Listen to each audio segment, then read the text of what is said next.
Жума күнгө карата алынган статистика боюнча COVID-19 жугузуп алган 887 кыргызстандык ооруканада жатат. Бейтаптардын абалы канааттанарлык абалда 7, орточо оор абалда 570, оор абалда 253, өтө оор абалда 57 оорулуу бар. Өткөн суткада коронавирустун кесепетинен Баткен менен Бишкекте бирден адам каза таап, дагы 165 кишинин оору жугузганы аныкталды.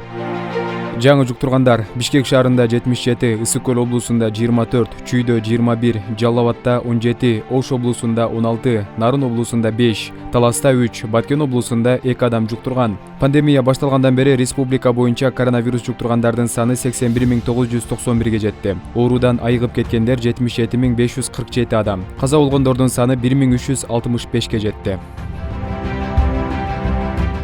Учурда 887 бейтап стационарда, 1266 киши амбулатордук негизде дарыланып жатат. Ош шаарында бул суткада оору жуктургандар чыккан жок. Борбор калаада да эпид кырдаал турукташып калгандыгына байланыштуу 18 январдан баштап 1, 5, 9 жана 11 класстын окуучулары оффлайн режиминде билим алышат. Мындай форматта 1 февралга чейин окушат. Ал эми 20 январда муниципалдык бала бакчалар ачылат. Айжамал Олжобай кызы, Кыялбек Мурзахматов, 7 канал, Ош.